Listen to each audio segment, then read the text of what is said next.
Hi everyone, today I'm going to show you, I tried to make a little copycat on my Caribbean spice with roasted garlic. Now I'll show you the one I was testing on. It's a little darker than the one that I do buy, but the flavors are so the same. It's really close. So I'm going to show you how I made this, and it's very simple. And this is a small batch. Of course, it's a small batch, but there's going to be plenty for you to use when you do make my either the tofurkey or there's other recipes where I do put the Caribbean spice in it. And it really adds a nice flavor to the meat. So just this one batch alone you'll be able to use it a couple of times, if not more, when you're making the meat. So I'll show you how I came to this recipe. So here we go. We're gonna put this here. Okay, so I have this all written down because today I was trying to figure out the recipe for you. So we're gonna start off with, don't mind my spoon looks dirty, but it's not dirty because I just made that batch earlier. So I'm gonna tell you, we're gonna need to start off with 2 teaspoons of salt. Now I am using cane sugar, but you're going to be able to put, if you have brown sugar, which will be just as nice. So we're going to put 2 teaspoons of sugar. Okay. We're going to need,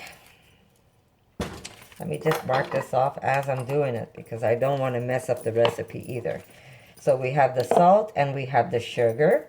We're going to need, now the recipe, the one I buy says it's got roasted garlic. I don't have the roasted. What I'm going to do is just put plain garlic cloves in it. And it's not going to go bad on you because the salt that's in the salt that's inside the mixture is going to basically preserve it. So we've got 1.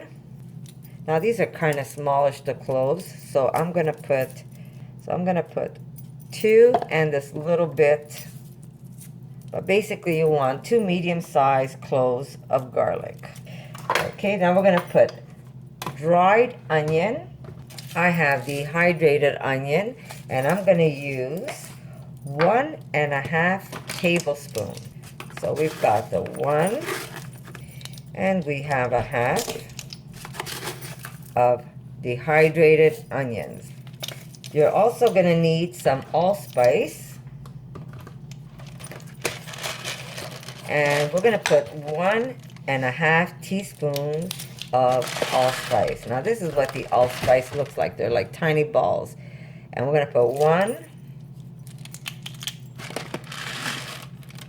1.5 allspice.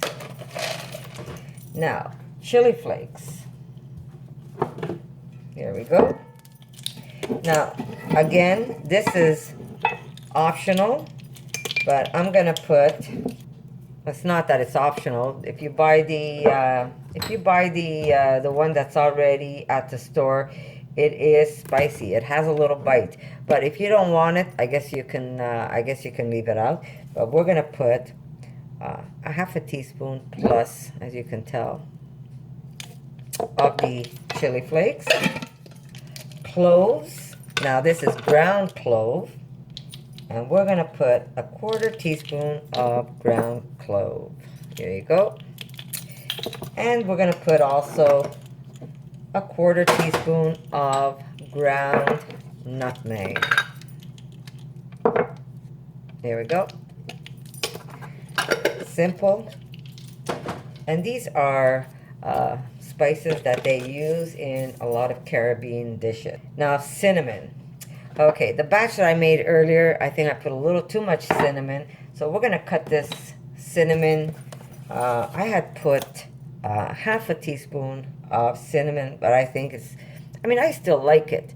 But you can taste the cinnamon. You don't want to taste the cinnamon. You want to know it's there, but you don't want to taste it.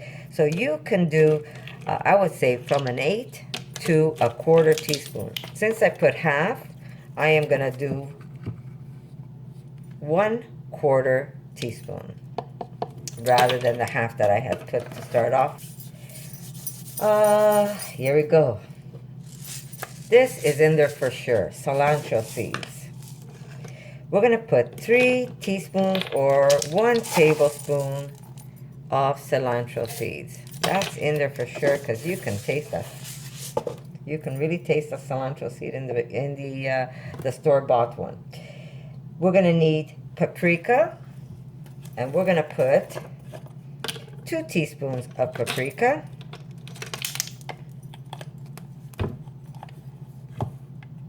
There we go. 1, 2, and that's just plain old paprika. You don't want smoked, you just want plain. And we're going to put thyme.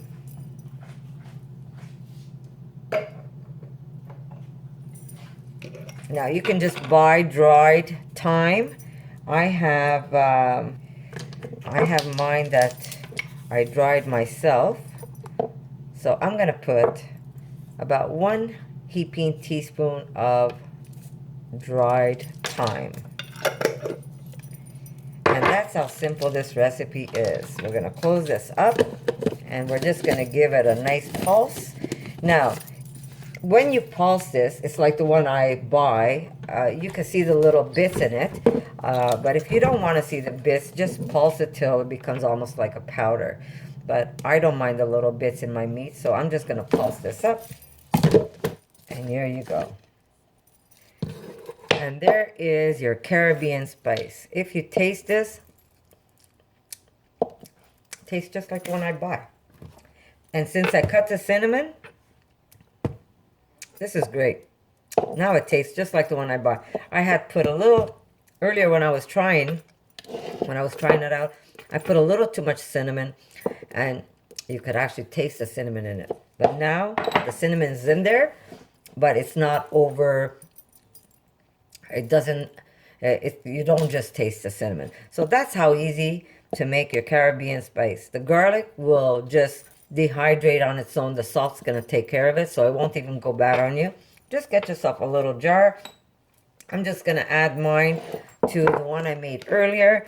And there you go. You've got enough Caribbean spice to last you for a while. And it really doesn't take long to make. And it's that simple. So Karen, this recipe is for you, sweetie. I hope you like this video.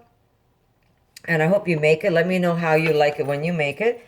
And that's what I usually use in my meat recipes. So let me know how you like it.